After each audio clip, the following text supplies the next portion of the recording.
Oh, hey, how you doing? Glad you tuned in. It's actually perfect timing because I really got something I want to say. Let's get that out of here. A lot of us, fellas, we don't know our archetype. We don't know how to shoot. We don't know when to pass the ball. We don't know when to hop on defense. You know what I mean? We don't know when to lay it up. We don't know when to shoot the three. We don't know when to go for the midi. We don't know when to get in the get a free throw. We don't know. You gotta know. And the problem is, the reason we do not know that is because we do not know our archetypes.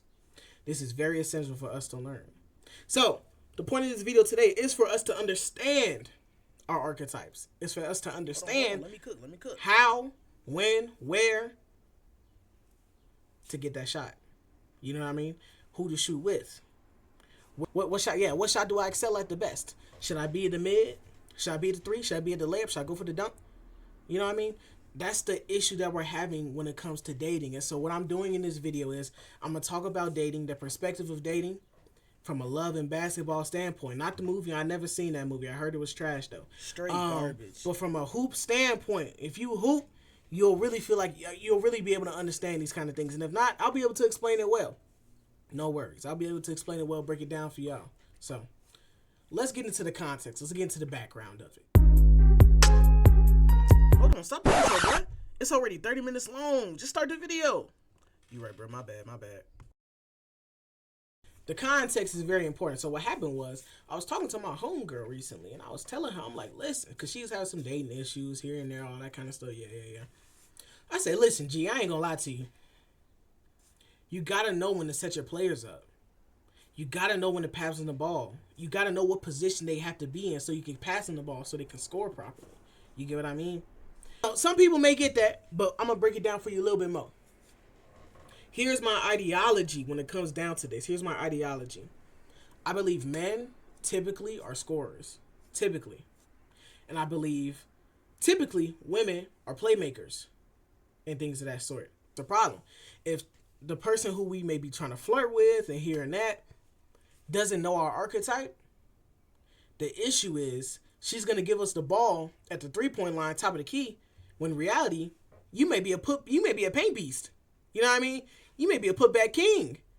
You may be a transitional scorer. You get the ball at the top of the key, everyone's on defense, you're struggling. You're shook. You don't know how to shoot. You know what I mean? You don't know what to do next. And the problem is, that's going to end up, you know what I mean? You're going to end up being 100% smothered because you've never done that play. Do you shoot that shot? Is that a normal shot to you? No, it's not. You got to learn how to shoot that shot well. And you got to know where to shoot that shot well. You got to find where your stroke is. You get what I mean? So, that's the important part of this video. That's the real background and the real context of why I feel like I had to make this to help people understand what their archetype is, how to find it, and how to find the synergy between this archetype, the male archetype, and the female archetype as well. So, boom. First, we have to learn, in order to find our archetype, right? We have to learn, what does each shot look like? This is from a dating standpoint, using basketball terminologies for you to understand well. There's 4 different kind of shots you can take as a scorer. There's a layup, free throw, or layup/dunk, whatever. Free throw, 3-point, mid-range. Here's what's important to understand. Every single one is different in the aspect of dating.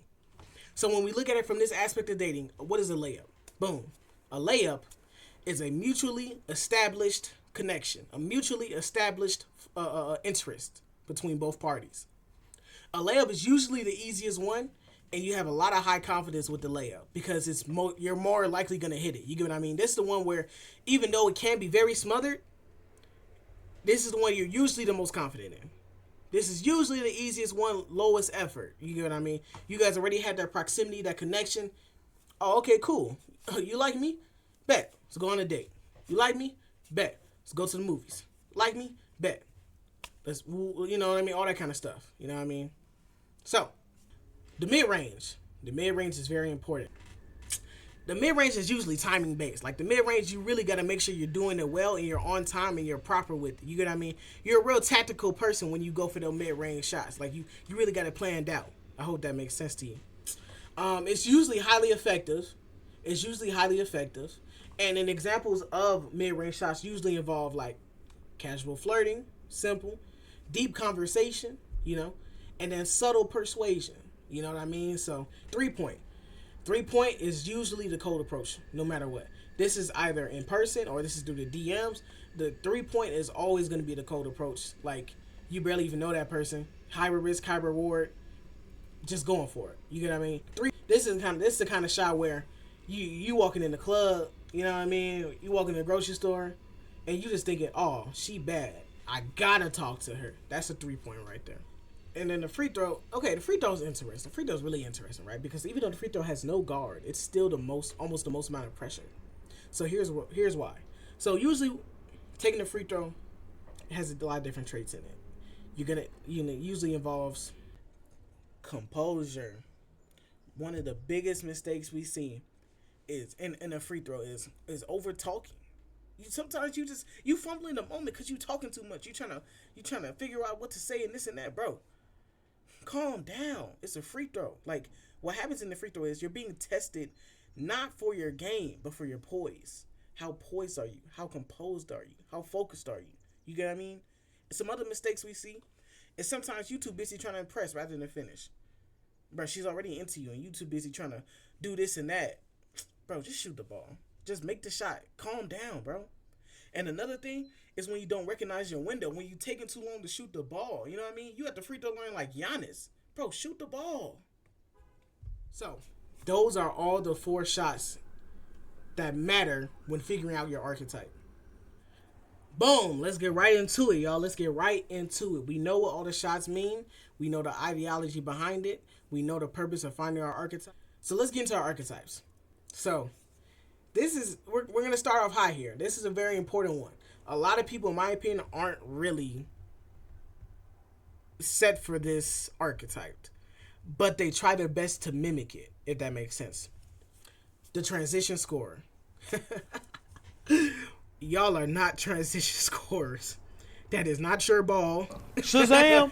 That is not your game. That is not your shot. Do you practice that shot? No, you don't. A lot of people cannot be transition scorers, and here's why I say this. I think as a transition scorer, you have to actually be like an 8 out of 10, no matter what, on the look scale. You have to look good as a transition scorer every single time. You have to have crazy style and crazy good looks, naturally handsome, things of that sort, right? And here's why. Because have you ever seen the flirting versus harassment meme? Like, 2 people will go up and have the same tone, same aspect, same, whatever, but one may look better than the other, and one person will be called harassment and the other one will be called flirting. You get what I mean? And not actual harassment, not actually like harassing. Like, we don't do that here. We don't stand for that, bro. That's not cool. But I'm just saying, like, that person will come up and be like, oh, hey, how you doing? You look beautiful, this and that. And if that person's not attractive, they'll be like, oh my gosh, get away from me. You know what I mean? But if someone else that's attractive is like, hey, how you doing? They're like, oh, hey. You get what I'm trying to say? That's the definition of, like, being a transition scorer. You have to automatically look good to be a transition scorer. That's just the reality of it. I don't make the rules. I'm just telling y'all the truth. So, transition scorers are aggressive in their approach because that's just how they play the ball. That's just how they play the game. And it works for them when they are an actual transitional scorer. So, I'm going to be very honest. If you're a 7 and below, you're not a transitional scorer. You get what I mean? By societal beauty standards.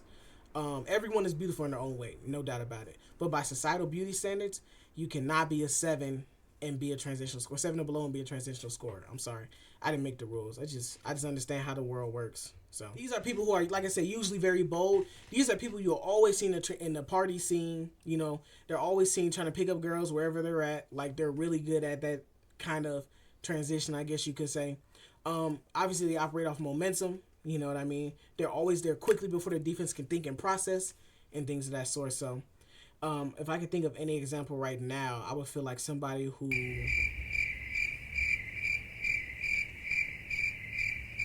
Like, if I could think of an example, I would say, imagine a woman who goes to the bar and immediately the guy, like, she gets to the table, she gets to the actual bar to get a drink.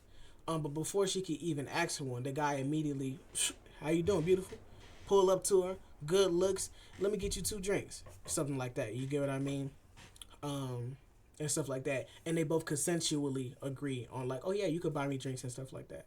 So that's a real transitional scorer. If I could give some great examples, NBA equivalents, you think of Russ, you think of Zach LaVine. That's usually your ceiling when you think about transitional scorers. Your floor, however, is Dennis Smith Jr. Because when your rhythm is off, you disappear. You're terrible. Like, you're bad. You get what I mean?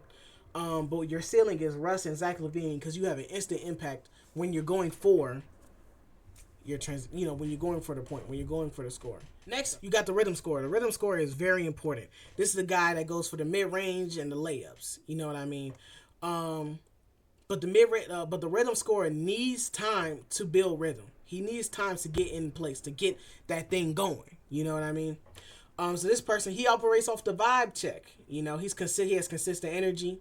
But it's always important that he walks in the room and he has to test out the waters. He has to see how everything is going. But he also can bring the energy as well. You get what I mean? A lot of rhythm shooters who are confident in themselves, they bring the energy to the room and the room adjusts to them. And that's really a good trait to have. But not all rhythm scorers can get to that. Not all rhythm shooters can get to that position. You get what I mean? It's usually, okay, see how everything's going, and then they can vibe out and figure the rest out, You're the kind of person where you're really friends with somebody a minute before you decide, like, yeah, let's go for it. You know what I mean? And some people may think that is weird, but the reality is you can be friends with them, you can find them attractive, and then sooner or later, like, it builds, and you're like, okay, I think I'm starting to really rock with you. I think I'm really starting to like you. I think I'm really starting to vibe with you. You get what I mean? That's a rhythm shooter, A rhythm shooter, they have to build that rhythm. They have to build that energy around them with the shot that they're going to take, and that's how they make their shot. So, when you think about ceilings, when you think about real NBA equivalents with this, a ceiling, you think about CJ McCollum, and you think about Melo. Pure rhythm scorers, pure rhythm shooters. When they get hot, oh man.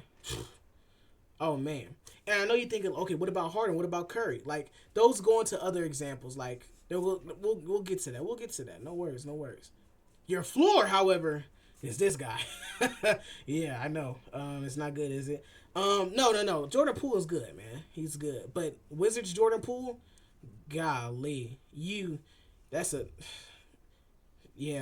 for you, rhythm scorer, you're like 3 for 21. You know what I mean? Like, you're having a bad day. You're having a bad, and then the problem is your confidence gets shaken up too as a rhythm scorer. So you just keep shooting. Brother, you look like the meme. This one, the Deion Waiter. Yeah, this one. Anyway, let's move on to the next. Shot creator. Shot creators, they can take mid-range, they can take threes, they can take layups. Shot creators are the ones that most people aspire to be. If I could think of an actual real-life example from what I watch, I don't know these people in real life. I just want to clarify. I don't know these people in real life, but when you watch videos for certain, social media influencers and things like that, when you think of a shot creator, I feel like you could think of Duke Dennis or like DDG. Like, when you watch their content, those are like shot creators. Like, no matter what, they can thrive where they're at with no problem, no issue. They just have that kind of thing, right? So when you think of a shot creator, this person can operate anywhere. They're skilled, intuitive. They have a huge adaptability. You know what I mean? They really rely on past experience and knowing how people operate. They're really veterans of the game. They're really knowledgeable of the game. So when they know how people operate, they know how to work well, stuff like that. But they have a really good lens. They have a really good perspective on how to see things, and because they know how to see things well, they know how to operate perfectly. So this is the kind of person who can flirt in chaos. A lot of crazy things going around. It's a crazy environment. The club may be extra loud, and you still can get in there, and a shot creator whispers to their ear like, you look good, I want to get to know you, can I have your number, this and that. And the girl is instantly like, you know what? Yeah, you got my number. You know what I mean? That's a shot creator, It's also the aspect of being able to recover from awkward moments and still make the shot. You know what I mean? You could trip in front of somebody, trip in front of them, lose an aura, get back up. Oh, I just tripped for you, girl. Boom, shot creator. And if that works, that's a real shot creator right there. You know what I mean? Like, these are people who, no matter what, They're quick on their feet. They're quick on their feet. They're probably good at improv in reality. You know what I mean? Like, because they always can think in the right moment what to say at the right time.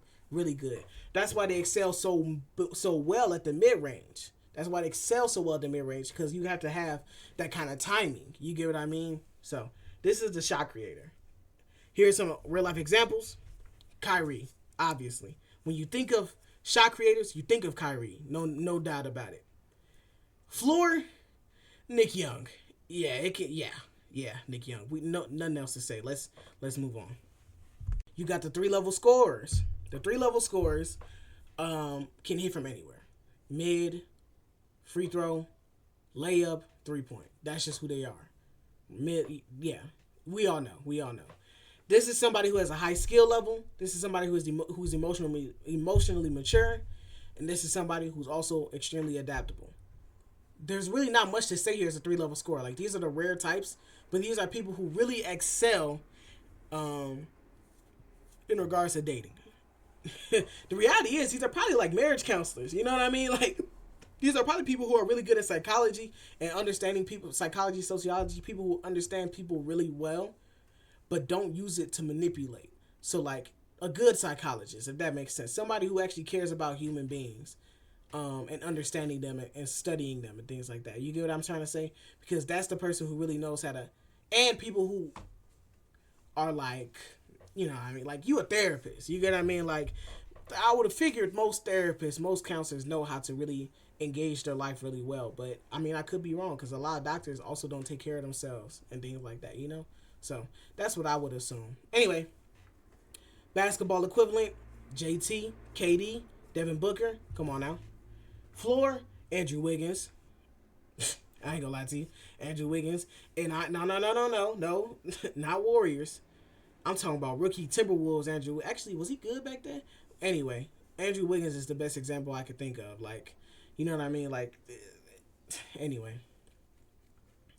But this is the kind of person that's like, you know, you can start off cold, it doesn't matter. You know, you're easily gonna warm up. You know what I mean? Like, you control the vibe, you control the room, you control the temperature really, really well. And you can do this in almost every circumstance. So I talked about the rhythm scorer earlier. The 3-level scorer has aspects of the rhythm scorer in his build. You know what I mean? Like, the 3-level scorer really can just do it all. And if you think you're a 3-level scorer, you're not. We got to be for real. You know what I mean? Like, 3-level scorers are very rare to come by. But when you do find them, they're special. So you got to be realistic, dude. Come on now. You might be putback. You might be a putback specialist. Like, we got to be honest. Anyway. And also, 3-level scorers are usually really good at reading the room and picking out the best strategy. That's how they maintain. They really are generals on the court. Like, they know how to score best. They know how to throw an assist, throw a lob to the homie. Like, they know when to get on defense. All that kind of stuff. So, boom. And now we got the mid-range specialists. So we got the midi and we got the free throws. So this is somebody who's usually emotionally intelligent. Mind you, you know, we talked about the what a mid-range shot looks like before. So this is someone who's usually emotionally intelligent, has intentional communication, and they're really tactical about how they operate. So they do a lot of planning, a lot of strategic planning to understand, okay, let's do this, let's do this, let's do that, to get them in the right place to make the shot. And they're really good at it.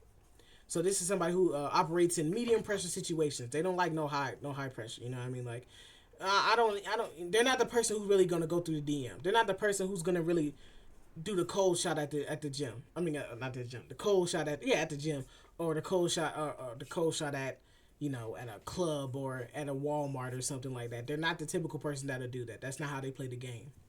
And usually this is when we talk about like actual NBA equivalents, we think of DeMar DeRozan. You know, we think of T.J. Warren as the floor. No, not Bubble T.J. Warren. No, after. Yeah, this guy. Yeah, not Bubble. Not Bubble T.J. Warren. We ain't talking about that 53-point performance now. Come on, let's be realistic. Come on, you gotta work with me, man. Stop trying to compensate. I said DeMar DeRozan. You better be cool with that. You know what I mean? Golly. Anyway. Deep range shooter. Obviously, I don't even have to like go into this. This is somebody who's always extremely confident. They love the risk. They love cold shots. They love going up to somebody that they've never met before, have no contact with, and just shooting the shot. Be like, hey, let it get your number, this and that. And when they excel at it and they keep getting numbers, that officially makes them a deep range shooter. A lot of people, there are very few people like this, but a lot of people can do this really well. A lot of people can do this really, really well. Like no mutuals, no nothing. You can just go up, boom. You know what I mean? And these are usually the people who aren't famous. That's why I feel like it's rare. If you are famous and you got a little bit of like clout to your name, if you're able to really just go up to somebody, what I say if you're famous, yeah. If you're not famous and you gotta look and you don't got no clout to your name, and you're able to go to somebody and just, yeah, you a deep range shooter. You know what I mean? Because this person don't even know you, they don't know nothing about you, but you just had great aura off the start. Some people like that. You know what I mean? Some people got that. Some people got the confidence. They got the charm. They got the humor. All of that together, easy. They can stroke that ball real well. Obviously, what else? What is their ceiling? Their ceiling is obviously Chef Curry. No doubt about it. You know what I mean? No freaking doubt about it, bro. Like, this is what they do well. And then the floor is J.R. Smith. Anyway, public flirting, this is what they do best. They love it. They just do it for the game. Some people don't even want the number. Or they do just to say, like, they did it. I found that a lot of deep range shooters, they just love it for the game, bro. They just want to shoot. They just want to shoot. You know what I mean? You ever seen the videos of the guys who go up to the old ladies in the store? Freaking mothers, bro. Like, grandmothers, bro. They're like 60, 50. Talking about some, oh, yeah, let's go. You know what I mean? And it's crazy. The grandmama be like, oh, you old enough to be my grandson. And he be like, okay, and I'm legal, though. That's how you coming? Yeah, some people do it for love of the game, bro. Sometimes I respect it, though. Not the grandma. Anyway. Okay, I ain't gonna lie, y'all. This is actually the worst archetype, in my opinion.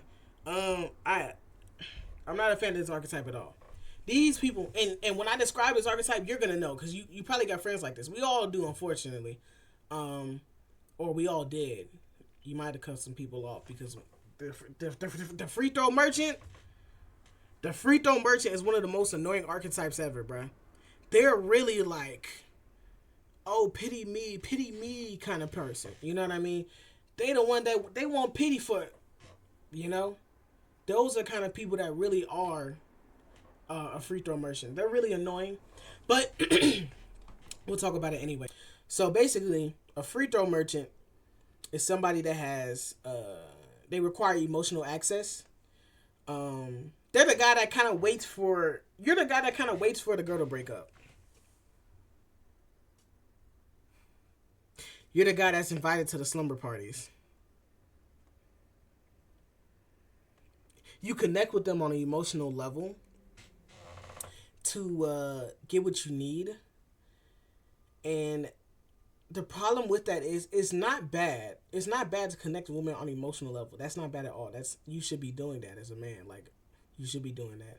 But the problem is when you use it and weaponize it to be performative or manipulative. You know what I mean? Like I said, the free throw merchant, that's the guy who's waiting like, oh man, oh no, Carrie.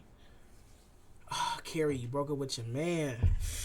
Ah, that's a shame.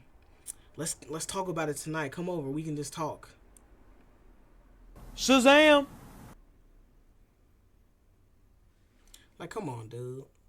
That's why the free throw merchant is annoying, bro. You know what I mean? He connects through emotional intimacy. He connects through vulnerability. He connects through drama and relatability. He is the free throw merchant is exceptionally well at being in drama. He loves to go to the free throw line just to make it, you know what I mean? Just to make it about himself. Because what happens is when you're at the free throw line, even though it's a ton of pressure, you're able to put so much, what's the word I'm going to use? You're able to put so much attention on you. You know what I mean? That's what I feel. Free throw merchants are really attention seekers, honestly. And I know y'all watching this talking about some, oh, that's not me. Stop lying. Go to your DMs and look. You're a free throw merchant. Look at the way you talk to some of the people you hang out with. Some of the people you hang out with just so you can hit.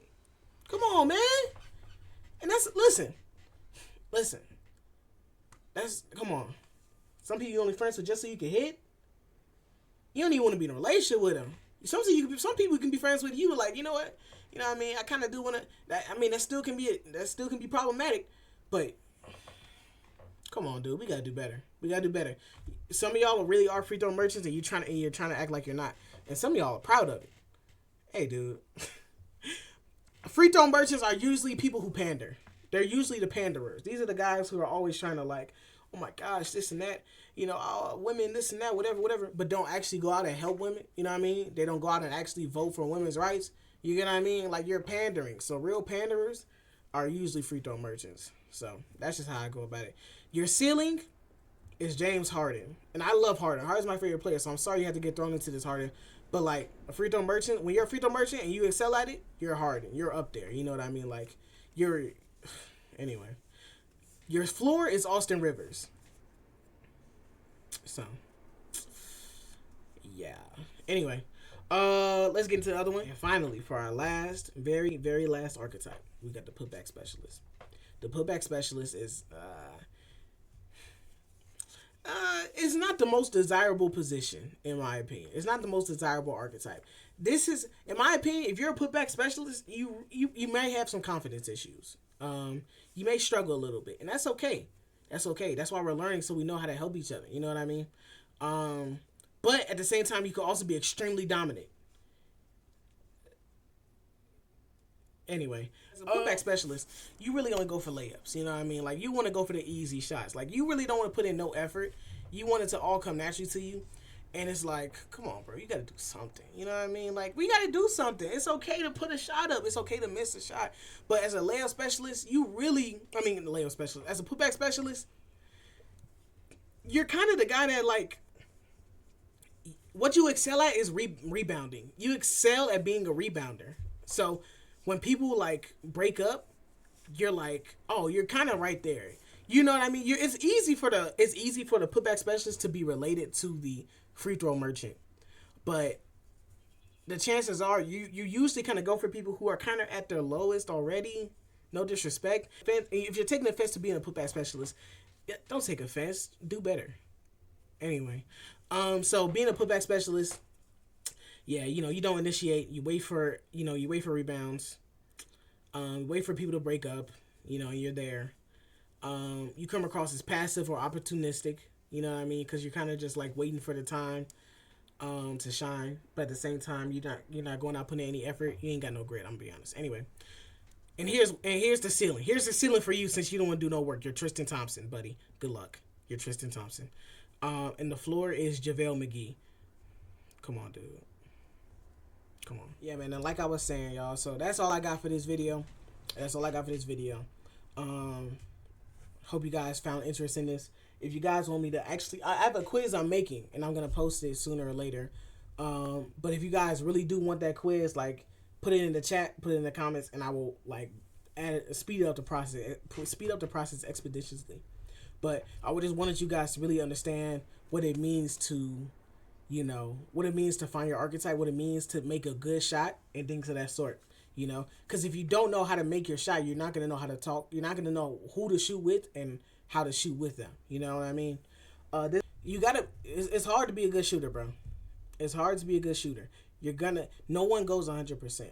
No one goes 80%. A lot of people don't even go 75%. Like, you really are a 50% shooter. And in this league, in this concept of love and basketball, it is okay to go 50%.